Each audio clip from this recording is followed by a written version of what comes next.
Nous sommes le 22 juin 1994. Ça fait 6 mois que Pablo Emilio Escobar Gaviria, membre fondateur du cartel de Medellín, est mort.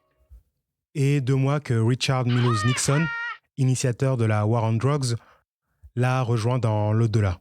C'est dans cette atmosphère poudrée que les 93 869 spectateurs du Rose Bowl en banlieue de Los Angeles vont vivre un moment qui semble anodin, mais qui sera lourd de conséquences. Salut, je suis l'Aristide, et pour ce 5e numéro d'une perf historique, nous allons parler d'Andrés Escobar et d'un tacle glissé lors du match de poule USA-Colombie de la Coupe du Monde USA 94.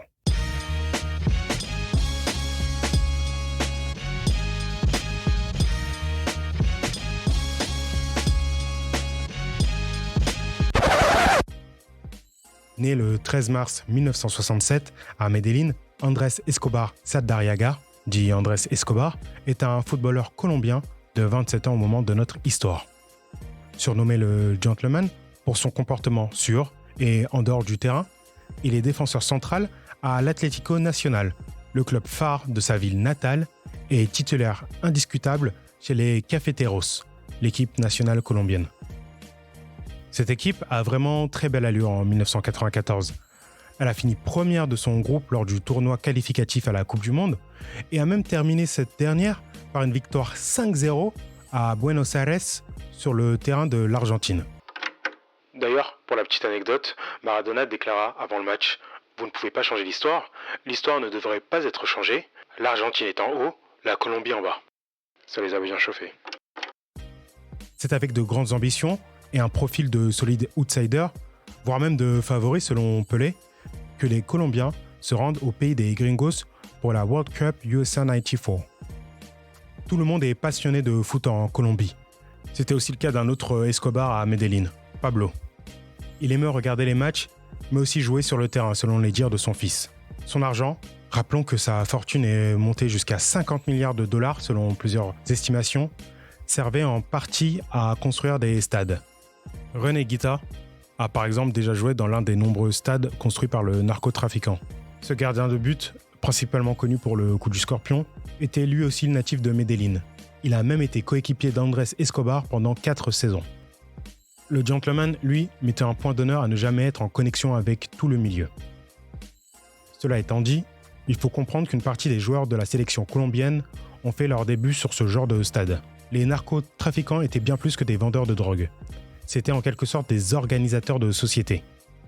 Les Américains, par leur gouvernement, étaient perçus comme assez ambivalents à la vague de drogue. Pour schématiser grossièrement, un point d'honneur était mis pour blâmer la Colombie dans cette vague sans prendre en compte le contexte, notamment les retours massifs de soldats de la guerre du Vietnam. C'est lors du 2e match de poule que les Américains et les Colombiens vont se rencontrer. Bonne nouvelle, les Cafeteros vont pouvoir se rattraper après la piteuse défaite 3-1 face à la Roumanie de Jorge Hagi. Peu après la demi-heure de jeu, un ailier récupère le ballon sur le côté gauche, tempère et centre en profondeur. Escobar, seul au point de pénalty, coupe la trajectoire du ballon et d'un tacle glissé, marque, but 1-0 contre son camp. Oui, c'est 1-0 pour la Team USA. À la 52e minute, Stewart double la marque et ce n'est qu'à la 90e minute que Valencia réussira à réduire l'écart pour la Colombie. C'est la fin du rêve américain pour les Colombiens. Après cette élimination prématurée, son entourage lui conseilla de ne plus remettre les pieds à Medellín. Mais il voulait faire des dernières vacances à la maison, sachant que le Grand Milan AC, récent vainqueur de la Ligue des Champions, entraîné par Fabio Capello et présidé par Silvio Berlusconi, s'intéresse à lui. En football, à l'inverse de la corrida, il n'y a pas de mort. En football, personne ne meurt. Personne ne se fait tuer, il n'y a que du plaisir. Se justifia-t-il pour rassurer ses proches.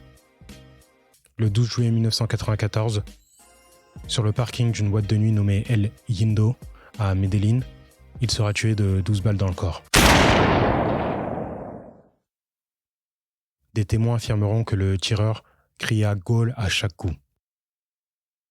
Pour ces sinistres raisons, et bien plus encore, ce tacle glissé constitue ce que l'on peut appeler une perf historique.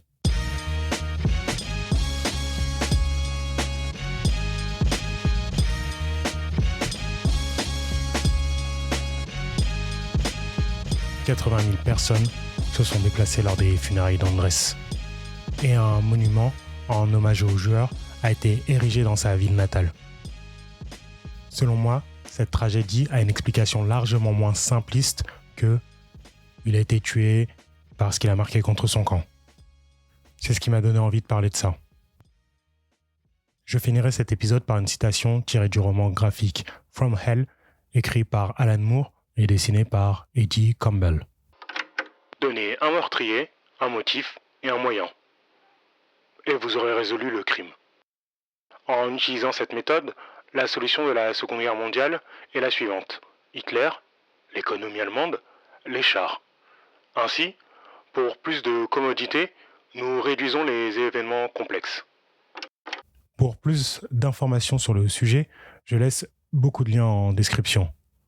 Je voudrais remercier SLNO pour le générique et vous dis à très bientôt pour un nouvel épisode. Au revoir.